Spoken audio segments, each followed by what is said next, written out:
firefighters are still trying to hose down some of the hot spots within the home. The driver will say they haven't been smoking marijuana, but admit they have been taking this. And that's where they announced that they had received results back from the FBI, and all the results that they had received pointed to one person, Stephen McDaniel. Did he look like a guy who really just found out she had died? Body. Had you heard it? Had you seen anything there? Had you seen anything there? Lauren Giddings' torso was found in a trash bin outside her apartment. Since July 1st, Stephen McDaniel has been held here at the Bibb County Law Enforcement Center. Family, friends, and even community members who didn't know her have shown support outside of her apartment. When you see siren lights coming up behind you, you may not feel like your actions could have any effect on someone else's life. But for the person who's inside an ambulance or waiting for one driver's bad decision could mean losing a life. Rumney placed a chain block around his fence to keep people off his property. Right now, it's just a pile of dirt and clay, but the range is expected to be completed in May. 96.3% of the workforce at Robbins will not be directly affected by these reductions. Out here in Central City Park, and you all are here also at, whoa, he's right in my face too. And the weather's been looking great. Tyler, how's that 7-day forecast looking for us? That's when the suspect took out a metal bat and began striking the victim in the head. A decomposed body of a white male is discovered in Crawford County. George Zimmerman's attorney says he hopes to have his client out of jail by the middle of next week. This is something that you've seen the trend of crashes go down every St. Patrick's Day weekend after you started doing this. What is it? April showers brings May flowers, right? What does May flowers bring, though? I don't know, what's that? Pilgrims. Yeah. When they came up to you and ran up to you. I couldn't do nothing. If I did something, they would bite me more. 4-year-old Jackson Haney is limping today and has scratches and bite marks on his face. On Tuesday afternoon, he was attacked by 3 dogs in his front yard. And he was screaming. So I ran to the door. And I seen them dogs on my baby. Crystal Haney just moved to this home on Lakewood Avenue in Macon last week and was having her satellite TV installed. Her kids followed the service technician outside, and then everything happened so quickly. Jackson says he and his sister walked outside, and within minutes, dogs ran across the yard, pinned him down on the ground right here to the point where he couldn't even get up.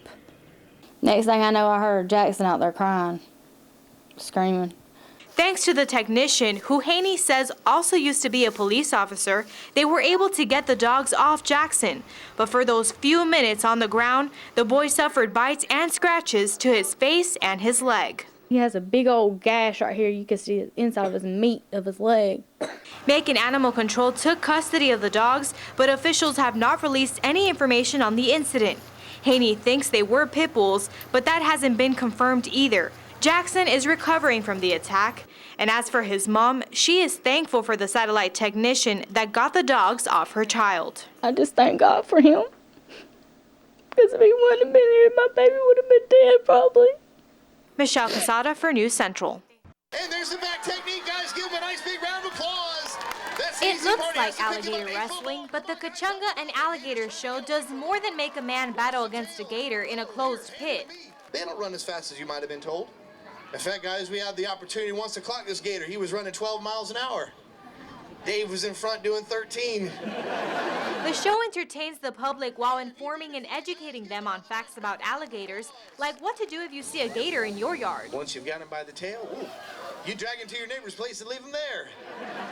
He's just kidding, but really, the show demonstrates that most gators are afraid of humans and want to be left alone. There's nothing about an alligator that we don't know, but we're not trying to make the gator do anything he can't do. You know, we just want the gator to be a gator, promote the education. And there's nothing like good old humor to do the trick while entertaining the public through an exhilarating performance. When we first started, yeah, it was great. People just wanted to see you in a pit with an alligator, I guess, to see if you made it out. It was a battle every time. But I was younger, so, you know, most of the time I made it out. I've gone through my bites. I've been very fortunate. But, you know, over the years, though, we learned that, you know, we could add some jokes to it. Kachunga thrilled the audience by putting his hand inside the gator's mouth, explaining it won't snap shut until it feels something hit his jaw. It's a cool trick to see and something that is not rehearsed or practiced with the same gator. We need to be able to show what alligators can do, and to have a gator that's tamed, we couldn't get them to work or act like an alligator. After over 25 years of doing this, Dave and Bert have also included children in the show, and they always have a favorite part. And pet an alligator and even sit on the back of its tail. Now, Quesada doesn't recommend trying to carry one of the gators you saw earlier, but after the show, you can carry this little guy and take a photo with him. You know, you got education, you got humor, you know, the comedy, excitement, and the danger. Makes a better show, and it draws the attention better, and when they leave, they actually remember a little bit more of what we told. 1 year ago, an EF3 tornado tore through Lamar County, destroying hundreds of homes. 2 lives were lost on Grove Street, and today, although several new homes stand on new foundations, there's one that is still incomplete. A year ago, the Gunchers could walk up their steps and come home to their 2-story house. But after a tornado completely destroyed their property, they faced several obstacles trying to rebuild. The terrain is so rough that the small companies with just a tractor can't really do much. One fellow came in and he had 3 flat tires in 2 days, from the nails, from the glass. The economy has also held back the Gunchers from reconstructing their home on the 8 acres they own on Grove Street. Instead, they are buying a new home in downtown Barnesville. But Danny says nothing will replace the home he had and the family members he lost. His brother and sister-in-law were sucked out of their home and killed in the storm. My brother and sister-in-law, their bodies were so mangled that looked like they were just broken all to pieces. They were so mangled, in fact, they could not embalm their bodies. They had to just cremate them. Danny was seriously injured when the tornado struck. His 96-year-old father survived with 2 broken bones. His now 9-year-old niece had a broken collarbone and lost her mom and dad all in the same day. Despite all the sadness, the Gunchers are getting through it day by day. You know, God's been good that our family came through this as we did. You know, the destruction here just reminds us that these things are temporary. Michelle Quesada for News Central. Body. Had you heard it? Had you seen anything there? Had you seen anything there? It's an interview that Macon police wanted to get their hands on from day one, and one that has formed split opinions. Did he look like a guy who really just found out she had died? I mean, what do you think? Great reporting, but as an investigator, I mean, it really gives you nothing. Did you buy it? No, I bought it. Interesting. Stephen McDaniel was very open to speaking with the media about his missing law school friend, even after he learned that his classmate and neighbor Lauren Giddings could be dead.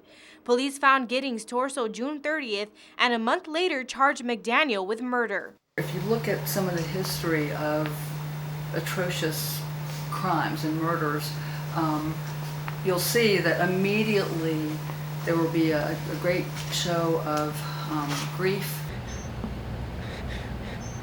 Why would anyone do this? He was over there in the morning, and then that was the last time that anyone we've been able to find out from had seen her. Clinical social worker Daphne Stevens says that usually someone in this situation would have gone into a protective mode and not spoken to the media, but that wasn't the case for McDaniel. This is a move from a man who wants to be recognized.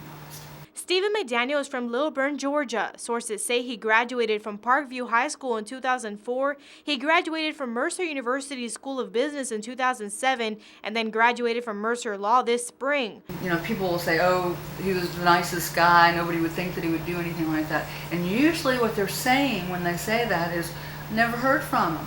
In Macon, Michelle Quesada for News Central. At Hendricks Produce in Metter, Georgia, about 150 workers plant, pick, and package onions and watermelons.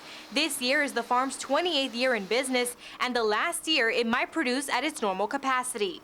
75% of the workforce at Hendricks Farms is contracted through the H-2A program. But this year, 100 workers arrived 2 weeks late, leaving farmers with crops sitting